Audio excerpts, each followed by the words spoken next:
ಸಿದ್ಧಶ್ರೀ ಗುರುವೇ ನಿನಗಾರು ಸರಿಯಿಲ್ಲ, ಬದ್ಧನಿಗೆ ಬುದ್ಧಿ ಗುರು ನೀನು. ಸದಾವಕಾಲ ಸ್ಮರಣೀಯರಾದಂಥ ಪ್ರಾತಸ್ಮರಣೀಯರಾದಂಥ ಸದ್ಗುರುದೇವನ ಚರಣ ಸ್ಮರಣೆಯನ್ನು ಮಾಡಿಕೊಂಡು ಮಹಾಮಹಿಮಾ ಪುರುಷ, ಮಂತ್ರ ಪುರುಷ, ಸಕಲ ಮತೋದ್ಧಾರಕ,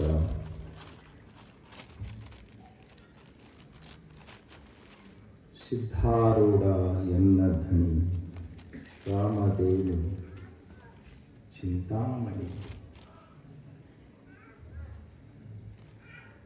ಮಹಿಮಾ ಪುರುಷರಾದಂಥ ಸಿದ್ಧ ಸದ್ಗುರುವಿನ ಶ್ರೀಚರಣಗಳಲ್ಲಿ ನಮನಗಳನ್ನು ಸಮರ್ಪಿಸಿ, ಶುಕಾವತಾರಿ ಗುರುನಾಥಾರುಣಜ್ಜನ ಶ್ರೀಚರಣಗಳಲ್ಲಿ ವಂದಿಸಿ, ಬ್ರಹ್ಮಲೀನ ಆರೂಢ ಜ್ಯೋತಿಷಪುತ್ರ ಮಹಾಸ್ವಾಮೀಜಿಯವರ ಶ್ರೀಚರಣಗಳಲ್ಲಿ ನಮಸ್ಕರಿಸಿ, ಬಸವಾದಿ ಶಿವಶರಣರನ್ನು ಸ್ಮರಣೆ ಮಾಡ್ತಾ ಕಾರ್ಯಕ್ರಮಕ್ಕೆ ಕಾರಣೀಭೂತರಾದಂಥ ಬ್ರಹ್ಮಲೀನರಾದ ಮುನೀಶ್ವರರ ಶ್ರೀಚರಣಗಳಲ್ಲಿ ವಕ್ಷೋಲಲಾಟನಗಳಿಂದ ವಂದಿಸಿ, ಈ ಸಮಾರಂಭವು ಅದರ ಪಾವನ ಸಾನ್ನಿಧ್ಯದಲ್ಲಿ ತಾವು ನೆರವೇರಿಸ್ತಾ ಇದ್ದೀರೋ ಪೂಜ್ಯರಾದಂಥ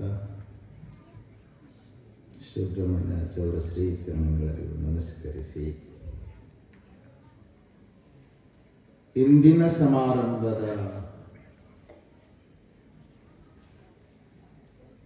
ಸನ್ನಿಧಾನದಲ್ಲಿ ಮಂಡಿತರಾದಂಥ ಪೂಜ್ಯರಾದ ಆತ್ಮೀಯರಾದಂಥ ರಾಮಾನಂದಪ್ಪಗಳ ಶ್ರೀಚರಣಗಳಲ್ಲಿ ನಮಸ್ಕರಿಸಿ,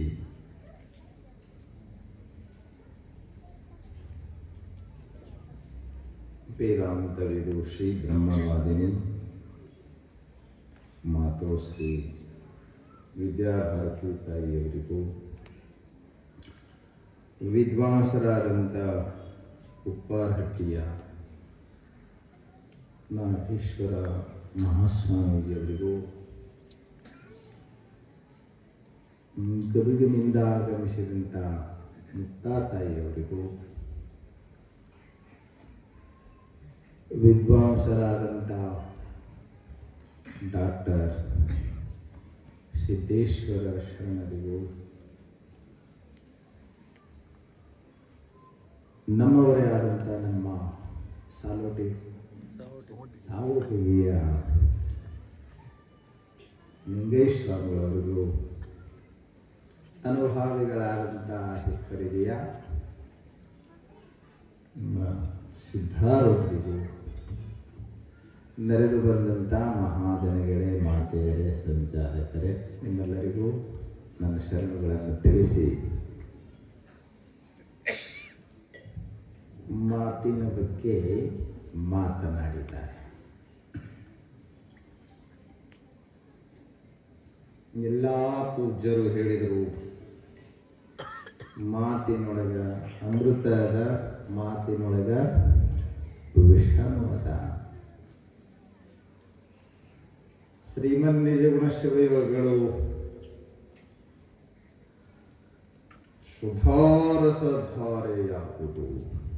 ನಿಮಗೆ ಮೃದು ವಚನ, ಮಾತಾಡಿದ್ರ ಅಮೃತ ಸುರದಂಗಾಗಬೇಕು, ಕಿವ್ಯಾಗ ಅಮೃತ ಸುರದಂಗಾಗಬೇಕಂತ,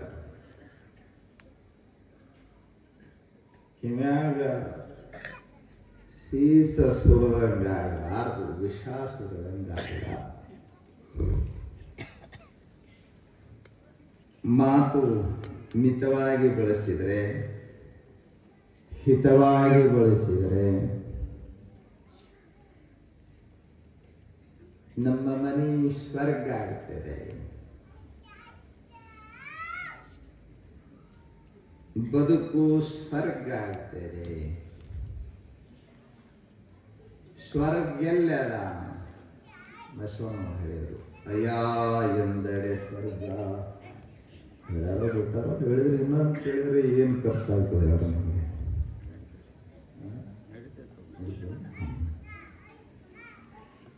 ಅಯ್ಯ ಎಂದೆಡೆ ಸ್ವರ್ಗ ನೀವು ತಪ್ಪು ತಿಳ್ಕೊಂಡು ಅಯ್ಯ ಅಂದುತ್ತದೆ.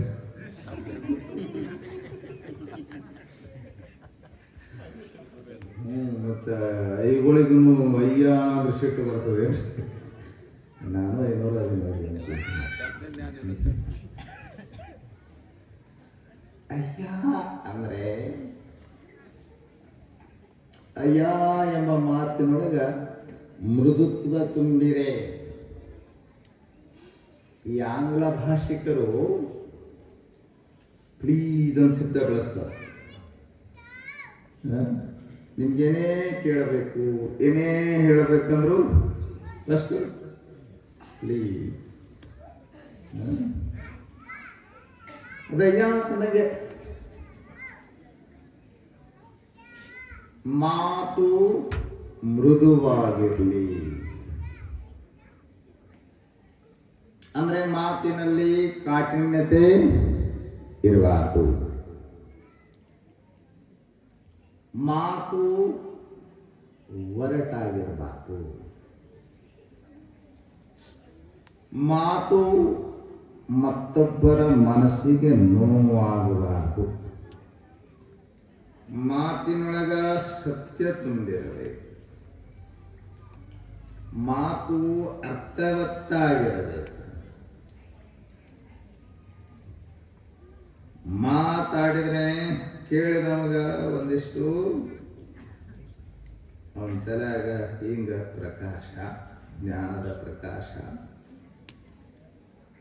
ಹಾಕಬೇಕು. ಮಹಾತ್ಮರಾಡಿದ ಮಾತು ಎಂಥ ಅವರಾಡಿದ ಮಾತುಗಳು ವಚನಗಳಾದವು.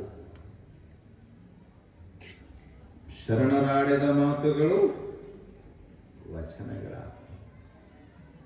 ಸಂತರಾಡಿದ ಮಾತುಗಳು ಅಭಂಗ. ಮಹಾರಾಷ್ಟ್ರದ ಸಂತರಾಡಿದಂಥ ಮಾತುಗಳು ಏನಾಗ್ಯಾವ? ಅಭಂಗ. ಅಭಂಗ ಅಂದ್ರೆ ಏನು ಗೊತ್ತೇನು ನಿಮಗೆ? ಅಭಂಗ ಅಂದ್ರೆ ಯಾವ ಮಾತು ಭಂಗ ಆಗಂಗಿಲ್ಲ, ಅದಕ್ಕೇನಂತಾರೆ ಅಭಂಗ ಅಂತ. ಭಂಗ ಅಂದ್ರೆ ಅರ್ಥ ಇದೆ ಮರಾಠಿ ಲ್ಯಾಂಗ್ವೇಜ್ ಇರಬೇಕದು. ಭಂಗ ಅಂದ್ರೆ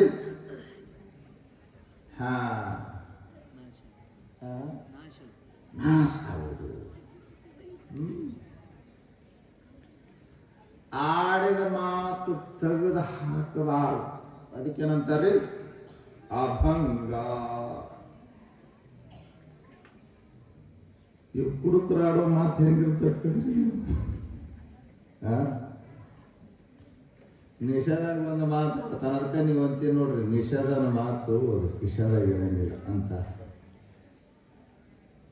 ಏನು ಮಾತಾಡ್ತೀನಿ ಅನ್ನೋದು ಅವನು ಗೊತ್ತೇ ಇರಂಗಿಲ್ಲ.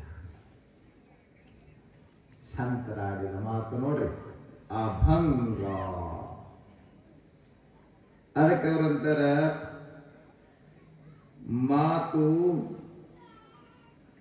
ಮಾತನಾಡೋದು ಯಾವ್ದ್ರಿ? ನಾಲಿಗೆ. ಏನದಲ್ಲ, ಇದಕ್ಕೆ ದಾಸರ ಬಹಳ ಚಂದ ಹಿತೋಪದೇಶವನ್ನು ಹೇಳ್ಯಾರ. ಹೆಂಗರ ಮಾತಾಡು ನಾಲಿಗೆಗೆ ಆಚಾರವಿಲ್ಲದ ನಾಲಿಗೆ ಅಂದ್ರು. ಆಚಾರವಿಲ್ಲದ ನಾಲಿಗೆ ಹೆಂಗರ ಮಾತಾಡ್ತಿತ್ತು, ಏನರ ಮಾತಾಡ್ತಿತ್ತು ಅಂದ್ರೆ ಸಂಸ್ಕಾರ ಇಲ್ಲದ, ಆಚಾರ ಇಲ್ಲದ ನಾಲಿಗೆ. ನಿನ್ನ ನೀಚ ಬುದ್ಧಿಯ ಬಿಡು ನಾಲಿಗೆ. ನೀಚ ಬುದ್ಧಿ ಏನ?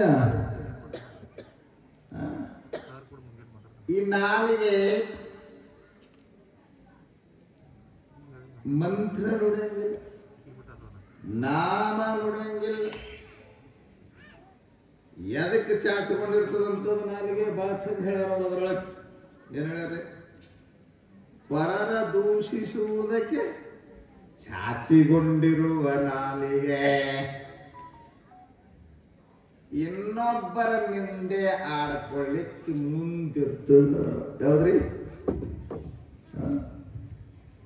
ಚಾಡಿ ಹೇಳಾಕ ಮುಂದಿರ್ತದೆ.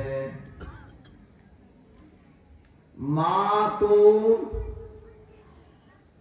ಮನಿ ಒಡೆಯುತ್ತದ, ಮನಸ್ಸನ್ನು ಒಡೆಯುತ್ತದೆ. ನನ್ನ ಮಾತು ಕೇಳಾಕತ್ತೇವ್ರಿ? ದೂರ ಕುಂತೀರಿ, ಕಣ್ಣು ಮುಚ್ಕೊಂಡು ಕುಂತೀರಿ, ಹಿಂಗೆ ನನಗೆ ಸಂಶಯ ಬರ್ಲಾಗ್ತದೆ. ಕೇಳಾಕತ್ತೀರಲ್ಲ ಚಂದ ಒಂದಿಷ್ಟು ಪ್ಲೀಸ್. ನನ್ನ ಬಾಟ್ನ ಮುಗಿತಾರ, ಕಣ್ಣು ಮುಚ್ಕೊಂಡು. ಏನಂದ್ರಿ? ಮಾತು ಮನಸ್ಸನ್ನ ಅರಳಿಸ್ತದೆ, ಮಾತು ಮನಸ್ಸನ್ನ ಕೆರಳಿಸ್ತದೆ.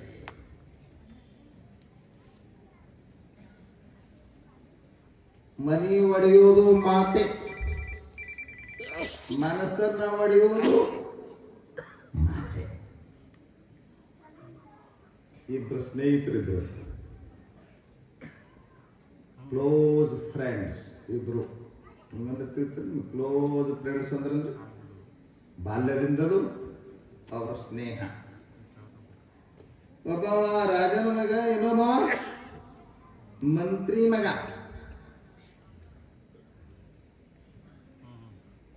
ಆ ರಾಜನ ಮಗ ಯುವರಾಜಕುಮಾರನಾಗಿದ್ರು. ಮಂತ್ರಿ ಮಗನ ಜೊತೆ ಗೆಸ್ಟ್ ಸಲಿಗೆ ಅಂದ್ರೆ ಇಬ್ರು ಒಂದೇ ತಾಟ್ನಾಗ ಉಂಟಿದ್ರು, ಒಂದೇ ಹಾಸ್ಯ ಮನ್ಕೊಂತಿದ್ರು, ಒಂದೇ ಕೋಲಾಗಿರ್ತಿದ್ರು. ಇದು ಟೂ ಮಚ್ ಕ್ಲೋಸ್ನೆಸ್. ಹತ್ತಿರದ ಸ್ನೇಹಿತರು. ರಾಜ ತನ್ನ ಮಗನಿಗೆ ಪಟ್ಟಾಭಿಷೇಕ ಮಾಡಬೇಕಂತ ಕೇಳಿ ಎಷ್ಟು ಸ್ನೇಹ ಅಂದ್ರೆ ಮಂತ್ರಿ ಮಗನ ಜೊತೆ. ನಾ ರಾಜ ಆದ್ರ ನನ್ನ ಸ್ನೇಹಿತನ ಕಳ್ಕೋಬೇಕಂತ ವಿಚಾರ ಮಾಡ.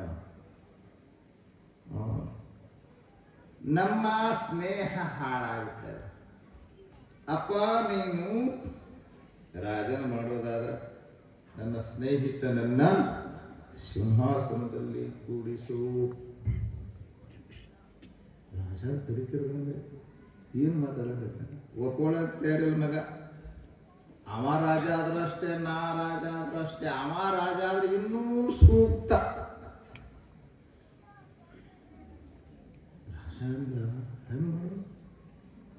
ಅವನ್ನ ರಾಜನ ಮಾಡಿದ್ರೆ ನನ್ನ ಮಗ ಮಂತ್ರಿ ಆಗ್ತಾನ. ಉಲ್ಟಾ ಪಲ್ಟಾ ಆಗ್ತದೆ.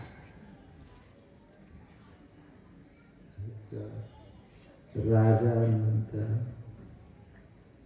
ಇವರ ಸ್ನೇಹ ಹಾಳು ಮಾಡಿದವರಿಗೆ ₹1,00,000 ಕೊಡಲಾಗುತ್ತದೆ ಅಂತ ಸುದ್ದಿ ಹಚ್ಚಿದ್ರು.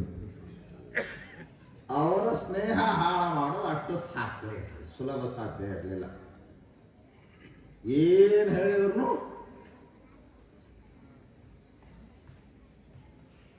ಒಬ್ಬರಿಗೊಬ್ಬರು ಭಿನ್ನಾಭಿಪ್ರಾಯವನ್ನ ಮನಸ್ಸು ಬಿಚ್ಚಿ ಮಾತಾಡಿ ಬಗೆಹರಿಸಿಕೊಳ್ತಿದ್ರು. ಯಾರೇನು ಹೇಳಿದ್ರು ಅವರ ಸ್ನೇಹ ಒಡೆಯುವುದು ಸಾಧ್ಯವೇ ಇರಲಿಲ್ಲ. ಅದಕ್ಕೆ ಹಂಗ ಸುದ್ದಿ ಹಬ್ಬಿಸಿದ. ಏನಂದ್ರೆ ಇವ್ರನ್ನ ಅಗಲಿಸಿದವರಿಗೆ, ಈ ಸ್ನೇಹಿತರನ್ನ ಅಗಲಿಸಿದವರಿಗೆ ₹1,00,000 ಕೊಡಲಾಗುತ್ತದೆ. ಒಂದೂರಾಗ ಒಬ್ಬಕ್ಕಿ ಮುದುಕಿದ್ಲು.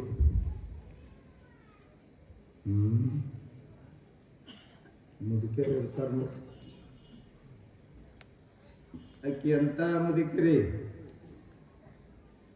ಮಂತರೆಯ ಗೋತ್ರದ ಮುದುಕಿ. ಹಂಗಂದ್ರೆ ತಿಳಿದಿಲ್ಲ ನಿಮಗೆ ಏನ್ರಿ? ಮಂತರೆಯ ವಂಶದಲ್ಲಿ ಹುಟ್ಟಿ ಬೆಳೆದವಳೇನೋ ಅವಳು.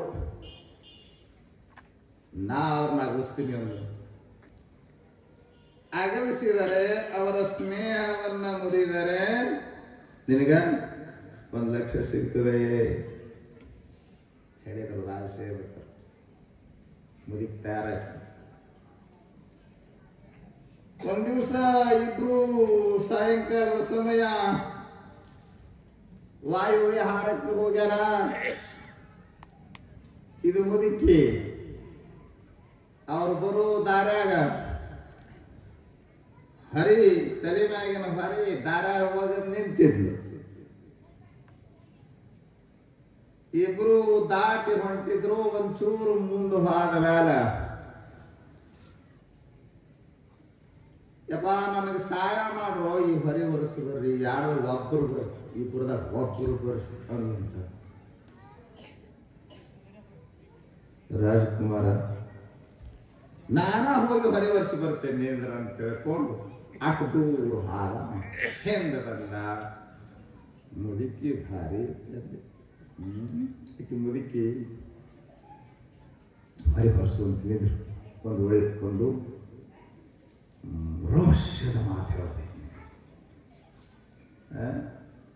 ಕಿವಿ ಹತ್ರ ವಾದು ಏನೇನೋ ಹೇಳದಂಗೆ ಮಾಡಿದೆ. ಏನೋ ಹೇಳ ಅಲ್ಲಿ ದೂರ ನಿಂತಿದ್ನಲ್ಲ ಅವನು ಕೇಳುವಂಗೆ ಹೇಳಿದಂತಗ ನಾ ಹೇಳಿದ ಮಾತು ಯಾರಿಗೂ ಹೇಳ್ಬೇಡ. ನೋಡ್ರಿ ಬೆಂಕಿ, ಯಾರಿಗೆ ಹೇಳ್ಬೇಡವನು ಅಂಬ ಒಂದು ಮಾತು ಎಂತ ಅನಾಹುತ ಮಾಡುತ್ತಂದ್ರೆ, ಪೆಟ್ಟಿಗೆ ಹೊರಸದ ಸ್ನೇಹಿತರ ಹತ್ರ ಹೋದ. ಹಿಮಾಗಿ ಏನ ಹೇಳಿದ್ದಲ್ಲಕ್ಕಿ ಯಾರಿಗೆ ಹೇಳಬೇಡ ಅಂತ ಹೇಳ, ನನಗೆ ಹೇಳು. ಯಾರಿಗೆ ಹೇಳಬೇಡ ಅಂತ ಹೇಳ, ನನಗೆ ಹೇಳು ಅಂತ ಹೇಳಿದ್ದೆ ಇಷ್ಟು. ಯಾರಿಗೆ ಹೇಳಬೇಡ ಅಂತ ಹೇಳ, ಯಾರಿಗೆ ಹೇಳಬೇಡ, ನನಗೆ ಹೇಳಂತ. ಯಾರಿಗೆ ಹೇಳಬೇಡ ಅಂತ ಹೇಳ, ನನಗೆ ಹೇಳಂಗಿಲ್ಲ. ಯಾರಿಗೆ ಹೇಳಬೇಡ ಅಂತ ಹೇಳ. ಅವತ್ತಾಗಲದವ್ರು ಅವ್ರು ಇನ್ನೂ ಕೂಡಿಲ್ಲಂತ ನೋಡ್ರಿ, ನೀವ್ರ ಕೂಡಿಸ್ರಿ ಹೋಗಿ. ಅವ್ರನ್ನ ಅಗಲಿಸಿದ್ರಿ ಮಾತಿನೊಳಗಿಂತ ಮಾತಿನಿಂದ ಪರಮಾತ್ಮನ ದರ್ಶನ ಆಯ್ತದೆ. ಹೇಳಿ, ಮಾತೆಂಬುದು ಸೋಪಾನ, ಅನುಭವದ ರಸಾಮೃತವನ್ನು ಹೊರತೆಗೆಯಲು ಮಾತೆಂಬುದು ಸೋಪಾನ ಇದ್ದಂಗ.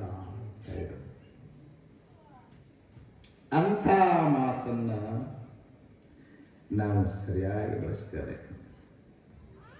ಮಾತನಾಡುವಂತ ನಾಲಿಗೆ ಐತಲ್ರಿ, ಇದು ಹೆಂಗೆ ಇದೆಯಲ್ಲ, ಎಲ್ಲ ಅನಾಹುತ ಮಾಡು. ಇದನ್ನ ಭಾಳ ಚಂದ ಬೆಳೆಸ್ಕೋಬೇಕು, ನಾಲಿಗೆ ಚಂದ ಭಾಳ ಚಂದ ಬೆಳೆಸ್ಕೋಬೇಕಂತ. ಇದು ನಾಲಿಗೆ ಹೆಂಗೈತ್ರಿ?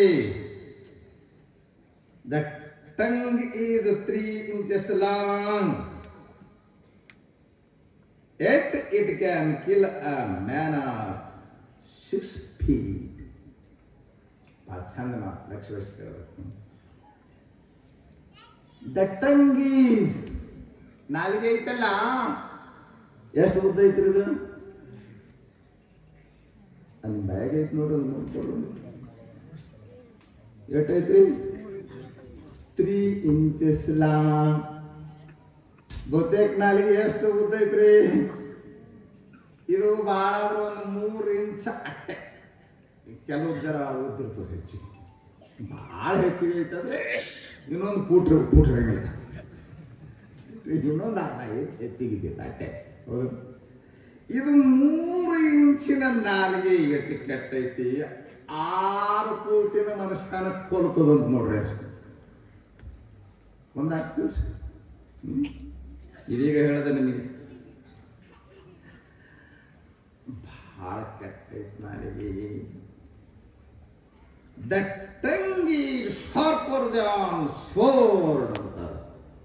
ಅಂದ್ರೆ ನಾಲಿಗೆ ಎಂಬುದು ಕತ್ತಿ ಇದ್ದಂಗ, ಕತ್ತಿಗಿಂತಲೂ ಹದನವಾದ. ಕತ್ತಿ ಅಂದ್ರೆ ತಿಳಿದ್ರೆ ನಿಮ್ಗೆ ಏನಂದ್ರೆ, ಸ್ವರ್ಡ್ ಅಂದ್ರೆ ಏನ್ರಿ? ಕತ್ತಿ. ಖಡ್ಗ. ನಾಲಿಗೆ ಎಂಬುದು ಹಗನವಾದ ಖಡ್ಗ ಇದ್ದಂಗೆ. ಖಡ್ಗದಿಂದ ಕತ್ತಿಯಿಂದ ಆದ ಗಾಯ ಮಾಯಿಸ್ಲಿಕ್ಕೆ ಬರ್ತದೆ. ನಾಲಿಗೆಯಿಂದ ಆದ ಗಾಯ ಅದು ಮೈಗೆ ಗಾಯ ಮಾಡಿದ್ರ ಇದು ಮನಸ್ಸಿಗೆ ಗಾಯ ಮಾಡ್ತದೆ. ಯಾವ್ದ್ರಿ? ನಾಲಿಗೆ ಎಂಬ ಕತ್ತಿ. ಅದಕ್ಕೆ ಸರ್ವಜ್ಞ ಬಹಳ ಚಂದ ಹೇಳಿದಾನೆ, ಕತ್ತಿಯಿಂದಾದ ಗಾಯ ಮತ್ತಿರದೆ ಮಾಯು, ಸುತ್ತಲಾಡುವ ಜಿವ್ವೆಯಿಂದಾದ ಗಾಯ ಮಾಯಿಸಲಾಗದು. ಸರ್ವಜ್ಞ ಕತ್ತಿಯಿಂದಾದ ಗಾಯ ಮಾಹಿತಿ. ಒಂದು 8 ದಿನ, ಭಾಳ ಆದ್ರೆ 15 ದಿನ, ಶುಗರ್ ಆದರೂ ಒಂಚೂರು ಟೈಮ್ ತಗೊಂತು, ಮಾಯ್ತು. ಕತ್ತಿಯಿಂದಾದ ಗಾಯ, ಚೂರಿಯಿಂದಾದ ಗಾಯ ಮಾಯ್ತದೆ. ಆದ್ರೆ ಇದು ಗಾಯ ಮಾಡ್ತದೆ. ಎದಕ್ಕೆ ಗಾಯ ಮಾಡ್ತದ್ರಿ? ಮನಸ್ಸಿಗೆ ಗಾಯ ಮಾಡ್ತದೆ. ಅದು ಆಯಂಗಿಲ್ಲ. ಯಾರೋ ನಿಮಗೊಂದು ಕೆಟ್ಟ ಮಾತಾಡ್ಯಾರ, ಬೇಗಳ ಬೈದ. ಕೆಟ್ಟ ಮಾತಂದ್ರೆ ಏನೇನ್ರಿ? ಮನಸ್ಸಿಗೆ ನೋವು ಉಂಟು ಮಾಡುವಂತ ಬೇಗಳ. ಎಷ್ಟು ವರ್ಷದಿಂದ ಬೈದಾರ? ಇವತ್ತಿಗೆ 20 ವರ್ಷ ಆಯ್ತು. ನಿಮಗೆ ಅವಮಾನ ಮಾಡ್ಯಾರ. 4 ಮಂದಿಯಾಗ ಅವಮಾನದ ಮಾತುಗಳನ್ನ ಆಡ್ಯಾರ. ಯಾವಾಗ ಆಡ್ಯಾರ? 20 ವರ್ಷ. ಅವ ಬೆಟ್ಟ ಕೂಡಲೇ ಅದ್ರ ಮಾತು ನೆನಪಿ ಬರಂಗಿಲ್ಲ. ಯಾವಾಗ ಆಡಿದ್ದು? ನಾನು ನಿನ್ನೇನು ಹೇಳ್ದೆ ಹೇಳ್ರಿ? ನಿನ್ನ ಊರಿಗೆ ಬಂದಿದ್ದೆ, 1 ತಾಸು ಬಹುತೇಕ ಒಂದು 5-6 ನಿಮಿಷ ಅಷ್ಟೇ ಕಡೆ 1 ತಾಸು ಮಾತಾಡಿ. ಒಂದು ಮಾತ್ರ ಹೇಳ್ರಿ, ನೀವು ಇದ್ರಾಗಿದ್ರಿ, ನಾವು ಬಂದಿಲ್ಲ ಅಂತ ಅನ್ನಂಗಿಲ್ಲ, ನಾವು ರೆಕಾರ್ಡ್ ಮಾಡೀವಿ. ಇದ್ರಲ್ಲಿ ನೀವು ಏನು ಮಾತಾಡೀನಿ ಹೇಳ್ರಿ? ಏನು ಒಂದು ಮಾತ್ರ ನೆನಪದವ? ಅವ 20 ವರ್ಷದ ಹಿಂದೆ ಬಂದ ಮಾತಂದ್ರೆ ಇವತ್ತು ನೆನಪಾಗುತ್ತದೆ. ಇವತ್ತು ಅವ ನೋಡಿದ ತಕ್ಷಣ ನೋವಾಗ್ತದೆ. ಆ ಮಾತು ನೆನಪಾಗಿ ನೋವಾಗ್ತದೆ. ಅಂದ್ರೆ ಗಾಯ ಮಾಯ್ದಿಲ್ಲ. ಆದ್ರಿಂದ ಅವರಂತಾರ ಮಾತು ಬಹಳ ಮಹತ್ವದ್ದಪ್ಪ. ಅದಕ್ಕೆ ಹೆಂಗೆ ಮಾತಾಡಬೇಕು, ಹೆಂಗೆ ಮಾತಾಡಬೇಕು, ಮಾತ್ರ ಹೆಂಗೆ ಮಾತಾಡಬಾರ್ದು ಅನ್ನೋದನ್ನ ಲಿಸ್ಟ್ ಕೊಡ್ತೀನಿ ನಿಮಗೆ. ಕೋಪದಿಂದ ಮಾತಾಡ, ರೋಷ ಬಂದಾಗ ಮಾತಾಡ. ಯಾಕೆ? ಕೋಪದಿಂದ ಮಾತಾಡಿದರೆ ಬದುಕನ್ನ ನರಕ ಮಾಡಿಕೊಳ್ತೀಯ. ರೋಷದಿಂದ ಮಾತನಾಡುವಾಗ ಮನುಷ್ಯ ಏನು ಮಾತಾಡ್ತೀನಿ ಅವನಿಗೆ ಗೊತ್ತೇ ಆಗೋದಿಲ್ಲ. ನಿಮ್ಮ ಮನ್ಯಾಗ ಜಗಳ ಶುರುವಾಯ್ತಂದ್ರೆ ರೋಷ, ಸಿಟ್ಟು ಬರ್ತದೆ. ಸಿಟ್ಟು ಬಂದಾಗ ಏನು ಮಾತಾಡ್ತೀರಿ ಅಂತ ಗೊತ್ತೇ ಆಗುದಿಲ್ಲ. ಮನೆ ಕುರುಕ್ಷೇತ್ರ ಆಗ್ತದೆ, ರಣರಂಗ ಆಗ್ತದ, ನರಕ ಆಗ್ತದ. ಯಾಕಾಗ್ತದ? ಸಿಟ್ಟು ಬಂದ ಕೂಡನೆ ನಾಲಿಗೆ ಹಿಡಿತವನ್ನ ಕಳ್ಕೊಂತದೆ. ಏನು ಮಾತಾಡ್ತೀನಿ? ನಿಮಗೆ ಮಾತು ಸರಿಯಾಗಿ ಆಡ್ಲಿಕ್ಕೆ ಬರದೇ ಇದ್ರೆ ಜಗಳ ಜಾಸ್ತಿ ಇರ್ತದೆ. ನಿಮ್ಮನೆ ಯಾರ ಮನೆಯಾಗ ಜಗಳ ಜಾಸ್ತಿ ಇರ್ತದೆ? ಮನೆಯಾಗಿದ್ದ ಮಂದಿಗೆ ಮಾತಾಡಕ್ ಬರೋದಿಲ್ಲ ಅಂತ ತಿಳ್ಕೋರು. ನಿಮ್ಮ ಮನ್ಯಾಗ ಜಗಳ ಕಡಿಮೆ ಆಗ್ಬೇಕು, ನಿಮ್ಮ ಓಣ್ಯಾಗ ಜಗಳ ಕಡಿಮೆ ಆಗ್ಬೇಕು, ನಿಮ್ಮ ಓಣ್ಯಾಗ ಜಗಳ ಕಡಿಮೆ ಆಗ್ಬೇಕು, ನಿಮ್ಮ ಮನ್ಯಾಗ ಜಗಳ ಕಡಿಮೆ ಆಗ್ಬೇಕಂದ್ರೆ ನಂದು ಒಂದೇ ಮಂತ್ರ ನೆನಪಿಟ್ಕೊಳ್ರಿ. ಏನ್ರಿ? ಸಿಟ್ಟು ಬಂದಾಗ ಮಾತಾಡ. ಹಲ್ಲು ಕಟ್ಟಿರ್ಬೇಕಾರ, ಹಲ್ಲು ಕಟ್ಟಿರಿ. ಕ್ಯಾಟ್ ನೋಡ್ರಿ, ಅದೇನಷ್ಟು ಪರಿಣಾಮ ಮಾಡಂಗಿಲ್ಲ. ಈ ಕಣ್ಣು ಬೇಕಾದಂತ ಆ ಅಭಿವ್ಯಕ್ತಿ ಮಾಡಲಿ, ಒಂದು ಹೊಡೆದ್ರು ಅಷ್ಟು ಪರಿಣಾಮ ಮಾಡಂಗಿಲ್ಲ. ಬಾಯಿ ಬಿಚ್ಚಿದ್ರಿ ನಾವು ಹುಡುಗಾಟಿಗೆ ಹೇಳ್ತಿರ್ತೀನಿ. ಒಬ್ಬ ತಾಯಿ ಬಂದಿದ್ದು ನಮ್ಮ ಹತ್ರ. ಅಪ್ಪವ್ರ, ನಮ್ಮನೆ ಬರೀ ಜಗಳ, ಯಾಕೆ ಜಗಳಾಡ್ತೀರಿ? ಮಾತಿಗೆ ಹತ್ತಿ ಬರ್ತದ್ರಿ ಜಗಳ. ನೋಡಿ ಅದು ಏನಂತೀರಿ ನೀವು? ಯಾವಾಗ ಹತ್ತಿದ ಜಗಳ? ಮಾತಿಗೆ ಜಗಳ ಶುರುವಾಗಿ ಬರ್ತದ್ರಿ. ಗೊತ್ತಾಯ್ತು ನನಗೆ ಗೊತ್ತಿತ್ತು. ಈ ಅನ್ನು ಜರ ಒಡಕ್ ಬಾಯಕ್ಕದ. ಒಡಕ್ ಬಾಯಕಂದ್ರೆ ಗೊತ್ತಾಗ್ದಿಲ್ಲ, ಬಾಯಿಗೆ ಬಂದಂಗೆ ಮಾತಾಡೋರು. ಒಡಕ್ ಬಾಯಿ ಮುಂದಿದ್ದೆ, ಒಡಕ್ ಬಾಯಕ್ಕದ ಅಂತ ಗೊತ್ತಾಯಿತು.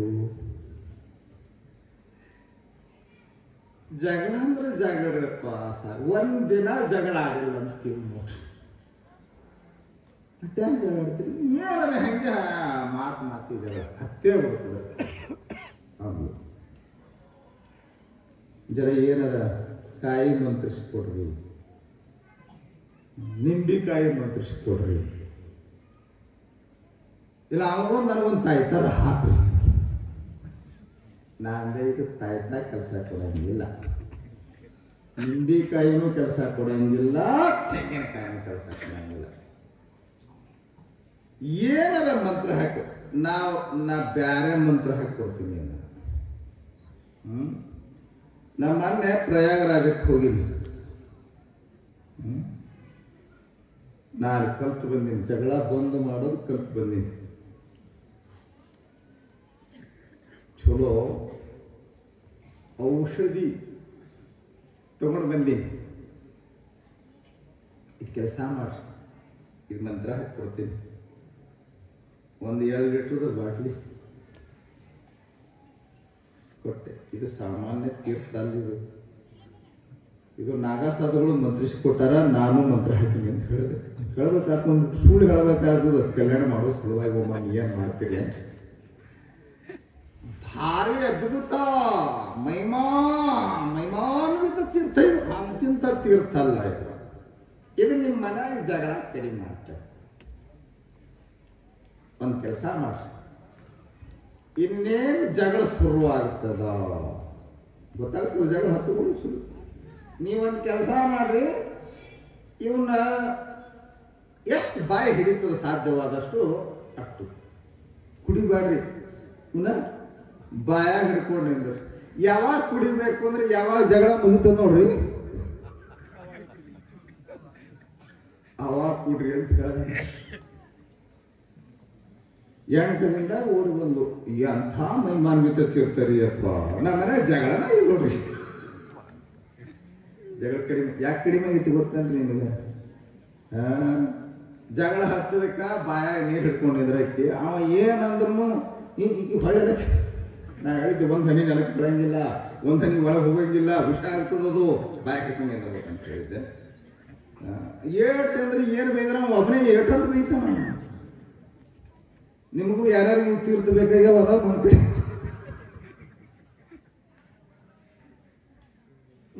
ಬರ್ರಿ ಆಮೇಲೆ ನನ್ನ ಕಡೆ ಬರ್ಕೊಡ್ತೀನಿ. ತೀರ್ಥ ಭಾಳ ಚಲೋ ಅದ. ನಿಮ್ಮ ಮನ್ಯಾಗ ಜಗಳ ಬೇಡ ಅಂದ್ರೆ ನಮ್ಮ ತೀರ್ಥ ಸಿದ್ಧೌಷಧಿ ಇರುತ್ತದೆ. ಅದಕ್ಕೆ ಅವರಂದ್ರು ಕೋಪ ಬಂದಾಗ ಮೌನಿಯ. ನನ್ನ ಸೂತ್ರ ನೆನ್ಪಿಟ್ಕೊಂತೀರಿ ಏನ್ರಿ? ಮಾತು ಸಾರ್ಥಕ ಆಗಬೇಕಾಗಿತ್ತು. ಮಾತು ಅನರ್ಥವನ್ನ ತಂದು ಒಡ್ಡಬಾರದು ಅಂದ್ರೆ ಏನ್ರಿ? ಕೋಪ ಬಂದಾಗ, ಶೆಟ್ಟ ಬಂದಾಗ, ರೋಷ ಬಂದಾಗ ಮಾತಾಡಬೇಡ. ಇದೊಂದು ಮೌನ ವ್ರತ. ಇದು ನೀವು ಸಮರ ಮಂಗಳವಾರ ಹಾಕಿದವರು ಅವಾಗ ಇವಾಗ ತಿಂಗಳಗಟ್ಟಲೆ ಮೌನ ವ್ರತ ಆಚರಣೆ ಮಾಡ್ತಾರೆ. ನಾನು ಮಾಡೀನಿ. ಅದಕ್ಕಿಂತಲೂ ಹೆಚ್ಚು ಪ್ರಯೋಜನಕಾರಿಯಾಗುವಂತ ಮೌನ ವ್ರತ. ಇವತ್ತಿನಿಂದ ಈ ಮೌನ ವ್ರತ ಹಿಡಿತೀರಿ. ಏನು ಯಾವಾಗ ಮೌನ ವ್ರತ ಮಾಡೋದ್ರಿ? ಶೆಟ್ಟ ಬಂತಂದ್ರ ಮೌನಿಗಳ ನೀ ಮೌನಿ ಆದ್ರೆ ಅವ್ರು ತಿಳ್ಕೋಬೇಕು, ಬಹಳ ಶೆಟ್ಟು ಬಂದದ ಇವ್ರಿಗೆ. ಮಾತಾಡ್ಲಿಲ್ಲ ಅಂದ್ರ ಅನರ್ಥ ತಪ್ತದೆ. ಮಾತಿನಿಂದಾಗುವ ಅನರ್ಥ ತಪ್ತದೆ. ಅದಕ್ಕೆ ಏನಂದ್ರೆ ಅವರು ಕೋಪ ಬಂದಾಗ ಮೌನಿಯಾಗು. ಕೋಪದಿಂದ ಮಾತಾಡದಂದ್ರ ಬದುಕಿನ ಸ್ವಾರಸ್ಯವನ್ನೇ ಕಳ್ಕೊಂತಿ. ಹೆಚ್ಚಾಗಿ ಮಾತಾಡಿದರೆ ಶಾಂತಿಯನ್ನು ಕಳ್ಕೊಂತಿ. ಎಷ್ಟು ಬೇಕು ಅಷ್ಟೇ ಮಾತಾಡಬೇಕು ಮನುಷ್ಯ. ಸುಮ್ಮನೆ ಹೇಳುದೆ ಯಾರ್ಯಾರು ಹೆಚ್ಚು ಮಾತಾಡೋರು ಸೀಟಿಗೆ ಇರ್ಬೇಡ್ರಿ. ಒಂದು ಭಾಳ ಮಹತ್ವದ ಮಾತಾಡತ್ತೀನಿ ನಿಮಗೆ. ಹೆಚ್ಚಿಗೆ ಮಾತಾಡೋರು ಯಾರು? ಭಾಷಣಕ್ಕಾಗಲು ಹೆಚ್ಚು ಮಾತಾಡೋರು. ನಾನು ಶಕ್ತಿಂದ ಯಾರು ಹೆಚ್ಚು ಮಾತಾಡ್ತಾರ್ರಿ? ಭಾಷಣಕಾರರು ಹೆಚ್ಚು ಮಾತಾಡೋರು.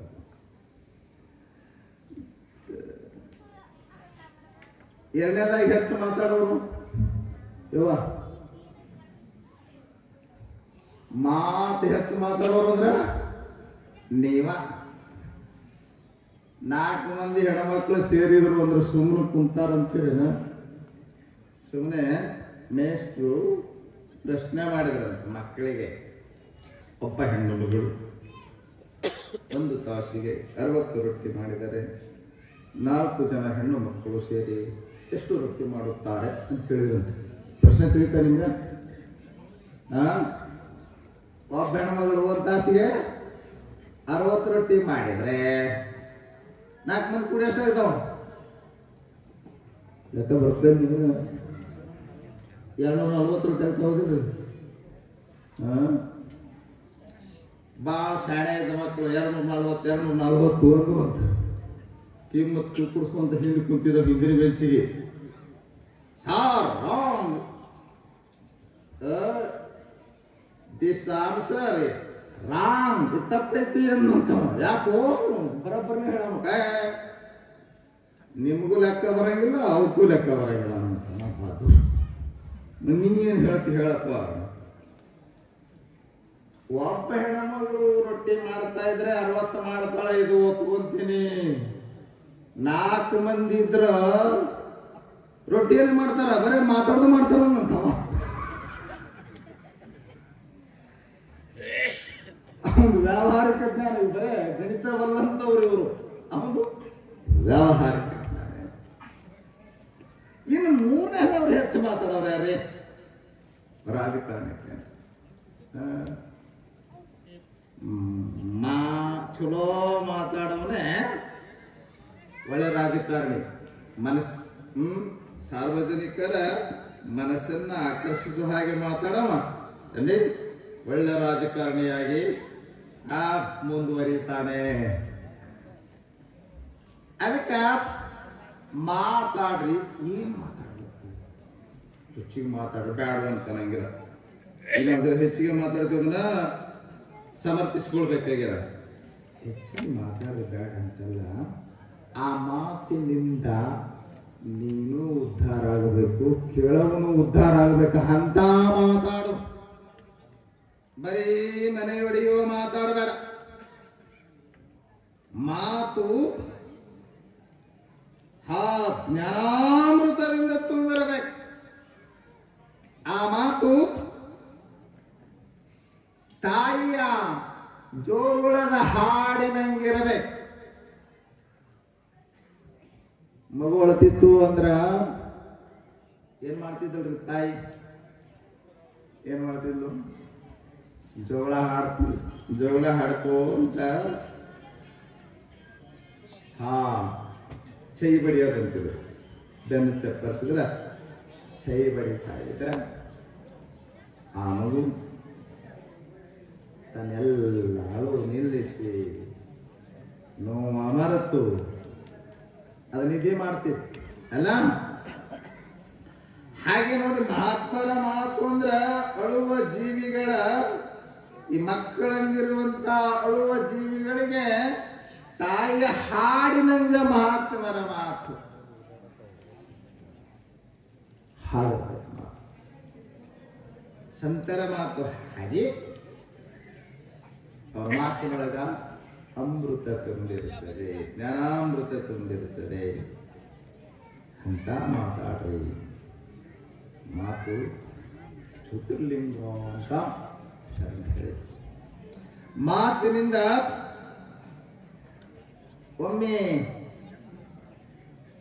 ಒಮ್ಮೊಮ್ಮೆ ಸತ್ಯವನ್ನ ಹೇಳಬೇಕಾಗುವ ಪ್ರಸಂಗ ಬರುತ್ತದೆ. ಅವಾಗ ಆ ಮಾತು ಕಠೋರ ಅನಿಸ್ತದೆ. ನಾವು ಹೇಳೋದು ಮಾತು ಕಠೋರ ಇರಬಾರ್ದು. ಮಾತು ಇನ್ನೊಬ್ಬರ ಮನಸ್ಸು ನೋಯಿಸಬಾರದು, ಮಾತಿನಿಂದ ಇನ್ನೊಬ್ಬರಿಗೆ ಆಘಾತ ಆಗಬಾರದು ಹಿಂಗೆಲ್ಲ ಹೇಳಿದೆವು. ಆದ್ರೆ ನೆನ್ಪಿಟ್ಕೊಳ್ರಿ, ಇಂಥ ಪ್ರಸಂಗ ಬರ್ತದ, ಸತ್ಯ ಹೇಳುವ ಪ್ರಸಂಗ ಬಂದಾಗ ಇನ್ನೊಬ್ಬರ ಮನಸ್ಸು ನೋಯಿಸ್ಬೇಕಾಗ್ತದೆ. ಇನ್ನೊಬ್ಬರ ಮನಸ್ಸಿಗೆ ಆಘಾತ ಆಗ್ತದ. ನೀವೇನು ಹೇಳಿದ್ರಿ, ಇನ್ನೊಬ್ಬರ ಮನಸ್ಸು ನೋಯಿಸಲಾರ್ದಂಗ, ಇನ್ನೊಬ್ಬರಿಗೆ ನೋವು ಮಾಡಲಾರ್ದಂಗ ಮೃದುವಾಗಿ ಹೇಳ್ರಿ ಅಂದ್ರಿ. ಆದ್ರೆ ಸತ್ಯ ನೋಡಿದ್ರೆ ಒಂದ್ ಮಾತು ಅಂತಾರಲ್ರಿ, ಇದ್ದುದು ಇದ್ದಂಗೆ ಹೇಳಿದ್ರ ಮುಂದಿನ ಬರ ನಿಮ್ಗೆ ಬರ್ತದ. ಆದ್ರೂ ಸುಮ್ ಕುಂತಿರಿ ನೀವು, ಶಾಣ್ಯಾರದ್ರಿ. ಎದ್ದು ಬಂದು ಏನಾಗ್ತದ, ಎದಿಗೆ ಒದ್ದಂಗೆ ಆಗ್ತದೆ. ಹೇಳಬಿಡ್ತೀನಿ ನಾನು, ಯಾಕೆ ಕಿರಿಕಿರಿ. ಸತ್ಯ ನೋಡಿದ್ರೆ ಹಂಗಾಯ್ತು, ಏನ್ ಮಾಡ್ಬೇಕು? ಅದಕ್ಕೆ ಇಂಥ ಪ್ರಸಂಗದಲ್ಲಿ ಹೆಂಗೆ ಮಾಡ್ಬೇಕ್ರಿ ಅಂದ್ರ, ನಾವೊಂದು ಸಾಣದೊಂದು ಕಥೆ ಹೇಳಿ ಮುಗಿಸ್ಕೊಳ್ತೇವೆ. ಸತ್ಯವನ್ನ ಹೇಳಬೇಕು, ಅದನ್ನ ನೆಗೆಟಿವ್ ಆಗಿ ಹೇಳಬಾರ್ದು, ಪಾಸಿಟಿವ್ ಆಗಿ ಹೇಳಬೇಕು. ಹೆಂಗ ಈಗ ಕಷ್ಟದ ಪ್ರಸಂಗ, ಅದಕ್ಕೊಂದು ಸಣ್ಣ ಕಥೆ ಹೇಳಿ ಮುಗಿಸ್ಬಿಡ್ತೀನಿ. ಯಾಕೋ ಕಡೆ ಗದ್ದಲ ಮಾಡಕತ್ತಾರ. ಅವ್ರಿಗೆ ಬಹುತೇಕ ಜ್ಞಾನಾಮೃತಕ್ಕಿಂತಲೂ ಇದು ಮಾತೆಲ್ಲ ಇದು ತಲೆಯ ಆಹಾರ, ಹೊಟ್ಟೆ ಆಹಾರ ಬೇಕಾಗಿದೆ ಅಂತ ಕಾಣ್ತದ. ಅದು ಸಿಗ್ತದ, ಇದು ಸಿಗಂಗಿಲ್ಲ. ಸ್ವಲ್ಪ ಒಂದು ದೃಷ್ಟಾಂತ ಹೇಳಿ ಮುಗಿಸ್ಬಿಡ್ತೀನಿ, ನಾವು ಭಾಳ ಹೇಳಂಗಿಲ್ಲ.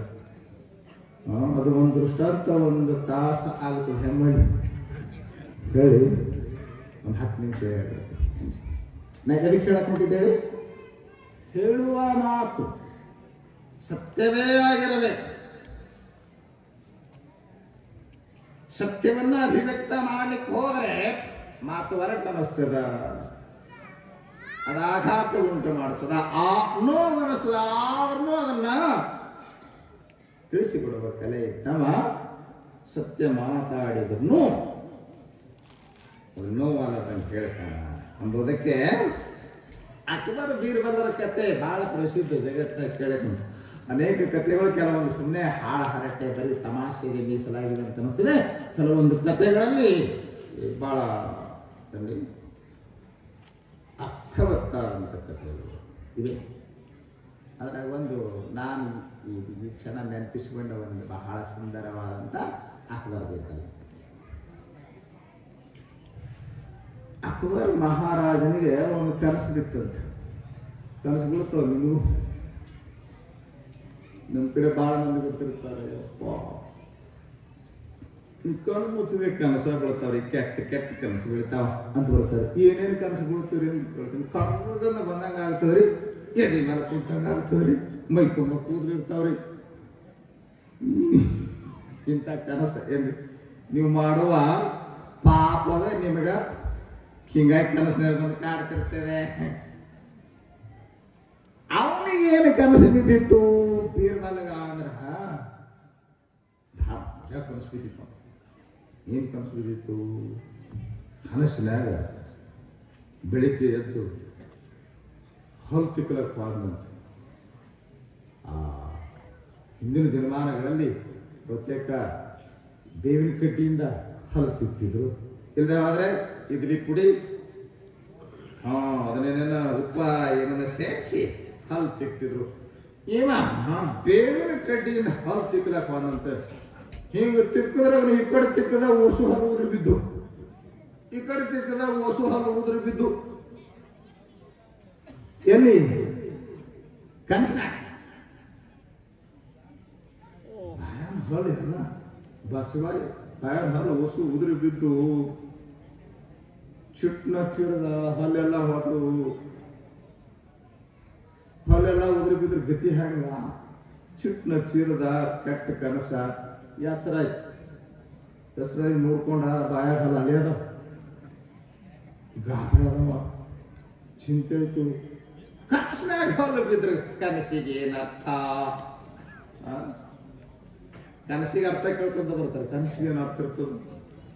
ನೀವು ಕೇಳ್ತೀರಂತ ಅವ್ರ ಜ್ಯೋತಿಷಿಗಳು ಹೇಳ್ತಾರೆ, ಏನಾರ ಹೇಳ್ತಾರೆ. ಪ್ರಸಿದ್ಧ ಜ್ಯೋತಿಷಿಗಳನ್ನೆಲ್ಲ ಕರೆಸದ ಕನಸಿನ ಶಾಸ್ತ್ರನೇ ಐತು ಒಂದೇನ್ರಿ. ಕನಸಿನಾಗ ಏನೇನು ಬಂದ್ರ, ಯಾವಾಗ ಬಿದ್ರ, ಏನೇನು ಅದಕ್ಕೆ ಮುನ್ಸೂಚನೆ ಅರ್ಥ ಇದೆ ಎಂಬುದನ್ನು ಹೇಳಕ್ಕನ ಒಂದು ಸ್ವಪ್ನಶಾಸ್ತ್ರ. ಬಹಳ ಓದಿದಂತ ಜ್ಯೋತಿಷಿಗಳು, ಸ್ವಪ್ನಶಾಸ್ತ್ರ ಬಲ್ಲಂತವ್ರು ಎಲ್ಲರೂ ಬಂದು ಏನ್ ಹೇಳಿದ್ರು? ಎಲ್ಲರೂ ಒಂದೇ ಹೇಳಿದ್ರು. ಏನ್ ಹೇಳಿದ್ರು ಅಂತ ಗೊತ್ತ? ಇವೆರಡು ಮಾತು ಸ್ವಲ್ಪ ಕೇಳ್ರಿ. ಅವ್ರು ಏನ್ ಹೇಳಿದ್ರು? ಎಲ್ಲ ವಿದ್ವಾಂಸರು, ಜ್ಯೋತಿಷಿಗಳು, ಪಂಡಿತರು ಬಂದು ಏನ್ ಹೇಳಿದ್ರು ಅಂದ್ರೆ, ನಿಮ್ಮ ಮಕ್ಕಳು ಮೊಮ್ಮಕ್ಕಳು ಹೊಲಂದ್ರ ನಿಮ್ಮ ಮಕ್ಕಳು ಮೊಮ್ಮಕ್ಕಳು ಇದ್ದಂಗ, ನಿಮ್ಮ ಮಕ್ಕಳು ಮೊಮ್ಮಕ್ಕಳು ಸ್ವಸ್ಥರು ಎಲ್ಲರೂ ನಿಮ್ಮ ಮುಂದೆ ಸಾಯ್ತಾರೆ. ಇದು ನೆಗೆಟಿವ್. ಇದಕ್ಕೇನಂತಾರೆ? ನೀವು ಹೇಳಬೇಕ ನೆಗೆಟಿವ್ ಆಗಿ ಹೇಳೋದು, ನಿಷೇಧಾತ್ಮಕವಾಗಿ ಹೇಳೋದು.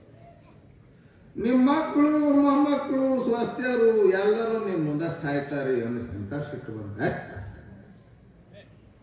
ಎಲ್ಲಿ ಕರ್ತು ಬಂದಿರಲಿಲ್ಲ ಜ್ಯೋತಿಷಿ ಶೆಟ್ಟಿಗೆ ಬೈದು ಕಳಿಸೋದು ಎಲ್ಲರಿಗೆ.